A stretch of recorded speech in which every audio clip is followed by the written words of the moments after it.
आज एगो ऐसा बेला आइल बा कि प्रेमिका आड़ा के खड़ा हो गइल बे। लइका सोचता कि लगे जाए कि ना जाए।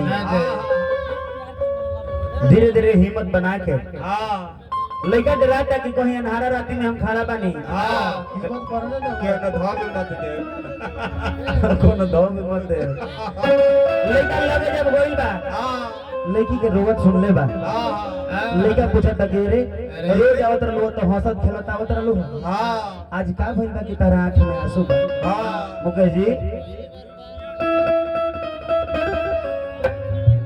दो बार बोल दे।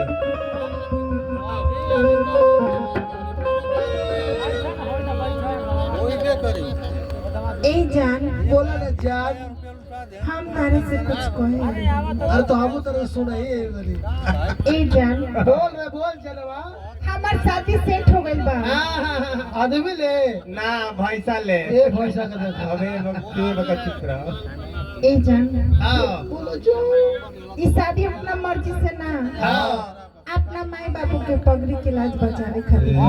तोर भाई पकड़ियो बने ले बाबू तो कर लो मोटा कसे।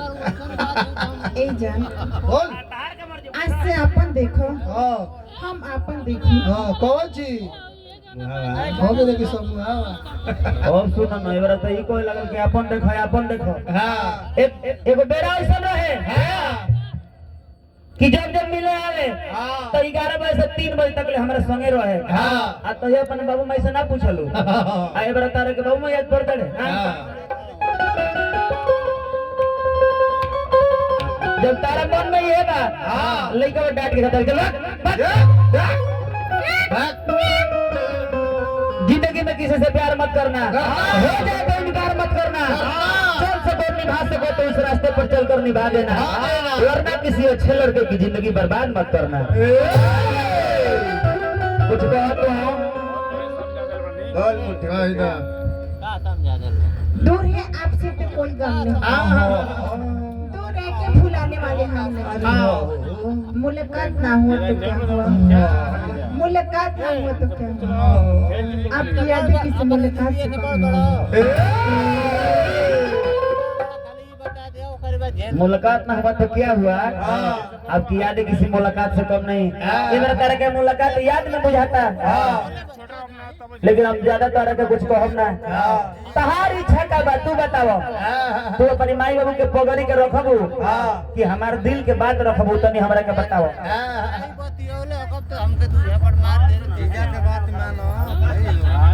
अब ए जान आप कहतर हम अपना माई बाबू की इज्जत रखो। चलो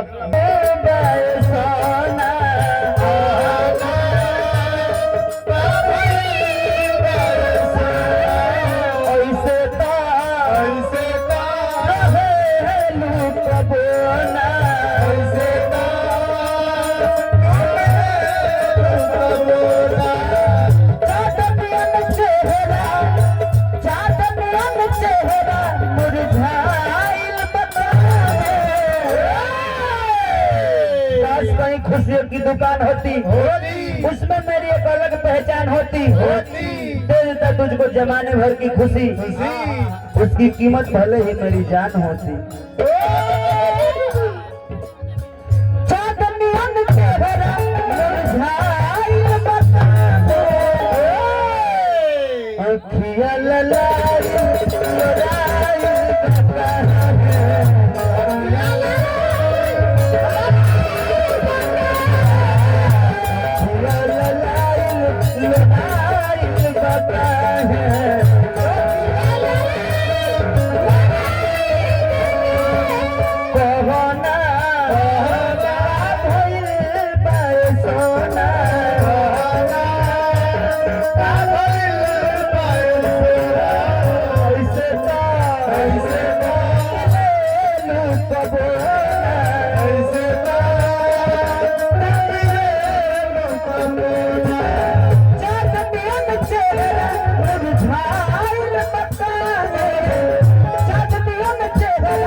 लड़का कहता का कहता सोना जी घर से निकला था घूमने, दिल में कुछ अरमान था।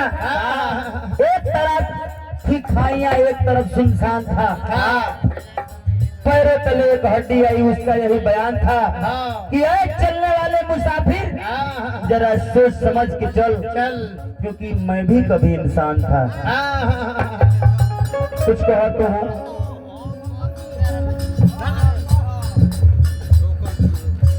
देखिए माइक मत है बिना परान के शरीर लाश हो जाला, बिना सुगंध के फूल घास हो जाला, घास हो जाला जे कटहल लूटेला बर्दाश्त हो जाला, जे कटहल लूटेला बर्दाश्त हो जाला, जेकर प्यार लूटेला ओकर तो सारा सर्वनाश हो जाला। सही बात में बाबा, जगह लूटेगा ना ओकर सर्वनाश हो जाला। आ हो कहो के चाहिए। एगो मंदिर दुर्ब, एगो मस्जिद दुर्ब, उतना पाप ना पड़ी जितना के ऊपर दिल दुर्ब तक पड़ेला। दिल दुर्ब के हम मुकेश मुस्कान जी से पूछो। कहो गोरा काका कौन कौन बतिया जान छिपावा तारू हो, करना वालो तू बहा तारू हो।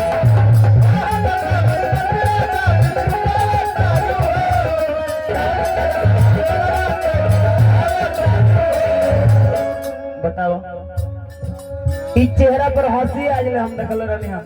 ई पहला दफा ऐसा बा कि तार चेहरा उदास बा। बोलो कौन कौन बतिया जान छिपावा तारू हो, करना वाले तू बहा तारू